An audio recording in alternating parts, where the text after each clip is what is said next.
Excel Techno School, Guruvayanakere, Venur. Admission open now. ಈ ಮೂಲಕವಾಗಿ ಪ್ರತಿಯೊಬ್ಬ ವ್ಯಕ್ತಿಯ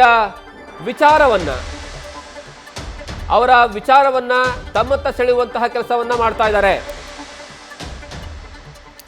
ಇನ್ನು ಸಿಎಂ ಆಪ್ತರನ್ನ ವಿಶ್ವಾಸಕ್ಕೆ ತೆಗೆದುಕೊಳ್ಳೋದಕ್ಕೆ ಡಿಕೆ ಶಿವಕುಮಾರ್ ಸರ್ಕಸ್ ನಡೆಸ್ತಾ ಇದ್ದಾರೆ. ಸಿಎಂ ಆಪ್ತರನ್ನ ವಿಶ್ವಾಸಕ್ಕೆ ತೆಗೆದುಕೊಳ್ಳೋದಕ್ಕೆ ಡಿಕೆ ಶಿವಕುಮಾರ್ ತಂತ್ರಗಾರಿಕೆ ನಡೀತಾ ಇದೆ. ಸಚಿವರು, ಶಾಸಕರು ಎಲ್ಲರೂ ಸಹ ವಿಶ್ವಾಸಕ್ಕೆ ತೆಗೆದುಕೊಳ್ಳೋದಕ್ಕೆ ಡಿಕೆ ಶಿವಕುಮಾರ್ ಯತ್ನ ಮಾಡ್ತಾ ಇದ್ದಾರೆ. ಅದರ ಮುಂದುವರಿದ ಭಾಗವಾಗಿ ತಡರಾತ್ರಿಯವರೆಗೂ ಸಹ ಕಾರ್ಯಾಚರಣೆಯನ್ನು ಮಾಡ್ತಾ ಇದ್ದಾರೆ ಡಿಕೆ ಶಿವಕುಮಾರ್.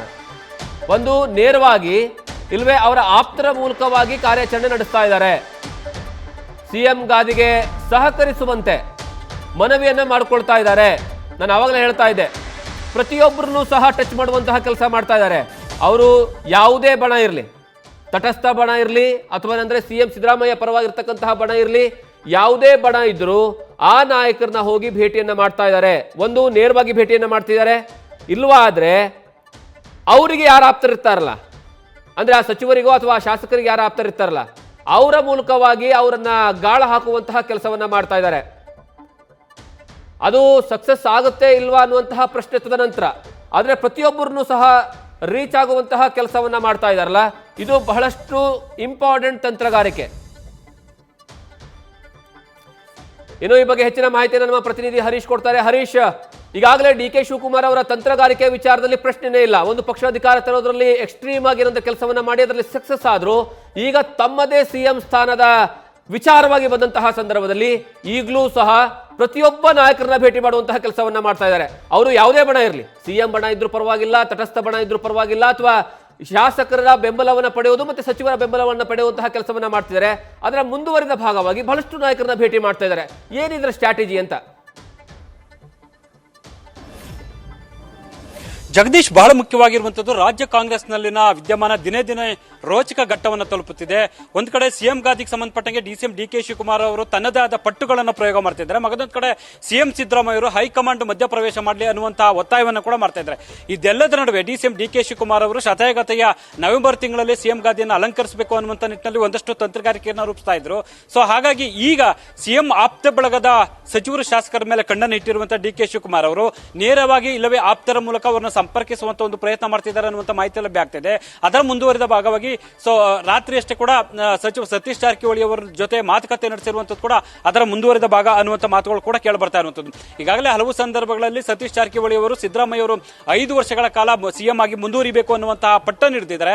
ಸೊ ಬಹಿರಂಗವಾಗಿ ಕೂಡ ಈ ಮಾತನ್ನು ಹೇಳ್ತಾ ಇದ್ದಾರೆ. ಮತ್ತೆ ಹೈಕಮಾಂಡ್ ನಾಯಕರನ್ನ ಭೇಟಿ ಮಾಡಿ ತಮ್ಮದೇ ಆದಂತಹ ಒಂದು ಅಭಿಪ್ರಾಯಗಳನ್ನು ಕೂಡ ವ್ಯಕ್ತಪಡಿಸ್ತಾ ಇದ್ದಾರೆ.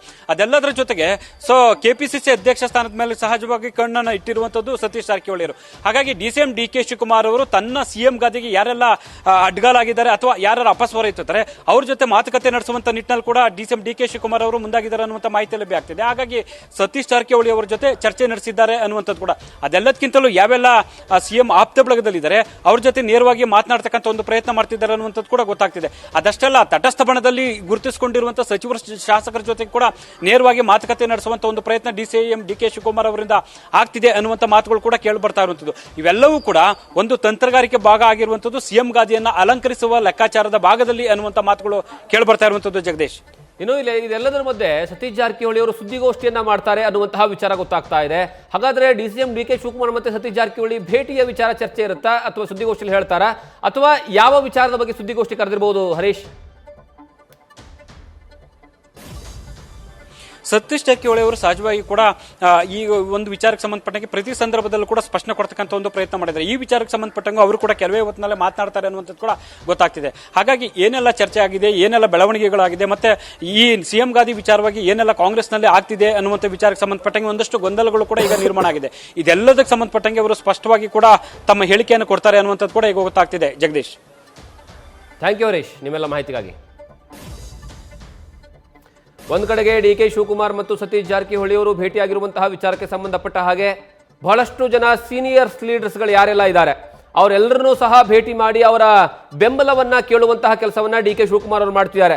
ನೀವೇನು ದೃಶ್ಯಾವಳಿಗಳಲ್ಲಿ ನೋಡ್ತಾ ಇದ್ದೀರಲ್ಲ, ಕಾರ್ಗಳ ಮೂವ್ಮೆಂಟ್ ಆಗ್ತಾ ಇರುವಂಥದ್ದು, ಅದು ಡಿಕೆ ಶಿವಕುಮಾರ್ ಅವರು ಕೆಜೆ ಜಾರ್ಜ್ ಅವರ ನಿವಾಸಕ್ಕೆ ಹೋಗಿ ಅಲ್ಲಿ ಅವರ ಜೊತೆ ಮಾತುಕತೆ ಆಡಿ 7 ಮಿನಿಸ್ಟರ್ ಕ್ವಾರ್ಟರ್ಸ್ ಅಲ್ಲಿರುವಂತಹ ಸರ್ಕಾರಿ ನಿವಾಸದಲ್ಲಿ ಹೋಗಿ ಜಾರ್ಜ್ ಅವ್ರ ಜೊತೆಗೆ ಭೇಟಿಯಾಗಿ ಮಾತುಕತೆ ಆಡಿರುವಂತಹ ದೃಶ್ಯಾವಳಿಗಳದು. ಅದರ ಜೊತೆಗೆ ಸತೀಶ್ ಜಾರಕಿಹೊಳಿ ಅವರ ಜೊತೆಗೆ ನಿನ್ನೆ ತಡರಾತ್ರಿ ಭೇಟಿಯಾಗಿ ಮಾತುಕತೆ ಆಡಿದ್ದಾರೆ ಅನ್ನುವಂತಹ ವಿಚಾರ. ಅದಾದ ಮೇಲೆ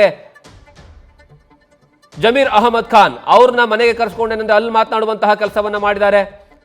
ಇದು ಎಲ್ಲದರ ಜೊತೆಗೆ ಬಹಳಷ್ಟು ಜನ ಕಾಂಗ್ರೆಸ್ನ ಶಾಸಕರು ಮತ್ತೆ ಸಚಿವರುಗಳೇನಿದ್ದಾರೆ ಅವರನ್ನ ನೇರವಾಗಿ ಆಗದೇ ಇದ್ರೂ ಪರವಾಗಿಲ್ಲ, ಫೋನ್ ಸಂಪರ್ಕ ಮಾಡಿ ದೂರವಾಣಿಯ ಮೂಲಕವಾಗಿ ಅವ್ರನ್ನ ಮಾತನಾಡಿಸಿ ನನಗೆ ಸಿಎಂ ಸ್ಥಾನದ ವಿಚಾರವಾಗಿ ಪ್ರಶ್ನೆ ಬಂದಂತಹ ಸಂದರ್ಭದಲ್ಲಿ, ಸಂಖ್ಯಾಬಲದ ಚರ್ಚೆ ಬಂದಂತಹ ಸಂದರ್ಭದಲ್ಲಿ ನಮಗೆ ಅವಕಾಶವನ್ನ ಮಾಡಿಕೊಡಿ ಅನ್ನುವಂತಹ ಮನವಿಯನ್ನು ಮಾಡ್ಕೊಳ್ತಾ ಇದ್ದಾರೆ ಡಿ ಕೆ ಶಿವಕುಮಾರ್. ಬಹಳಷ್ಟು ಜನರಿಗೆ ಈಗಾಗಲೇ ನಿಮಗೆ ಎಲ್ಲಾ ರೀತಿಯ ವ್ಯವಸ್ಥೆಗಳನ್ನ ಮಾಡಿಕೊಡ್ತೀವಿ ನಾವು, ಅಂದ್ರೆ ನಾನು ಸಿಎಂ ಆದಂತಹ ಸಂದರ್ಭದಲ್ಲಿ ನಿಮಗೆ ಬೇಕಾದಂತಹ ರೀತಿಯಲ್ಲಿ ಹೆಲ್ಪ್ ಅನ್ನ ಮಾಡ್ತೀನಿ, ಆ ಮೂಲಕವಾಗಿ ನಿಮ್ಮ ಬೆಂಬಲ ಏನು ಕೊಟ್ಟಿರ್ತಿರಲ್ಲ ಅದಕ್ಕೆ ಸಮರ್ಪಕವಾದಂತಹ ರೀತಿಯಲ್ಲಿ ಎಲ್ಲಾ ರೀತಿಯ ವ್ಯವಸ್ಥೆಗಳನ್ನ ಮಾಡಿಕೊಡ್ತೀನಿ ಅನ್ನೋ ರೀತಿಯಲ್ಲಿ ಭರವಸೆಯನ್ನ ಕೊಡ್ತಿದ್ದಾರೆ ಅನ್ನುವಂತಹ ವಿಚಾರ. ಹಾಗಾಗಿ ಈಗಾಗಲೇ ತಮ್ಮದೇ ಆದಂತಹ ನ್ಯೂಸ್ ಫಸ್ಟ್ ನಿರ್ಭೀತಿಯಿಂದ ನಿಮ್ಮ ಪರವಾಗಿ.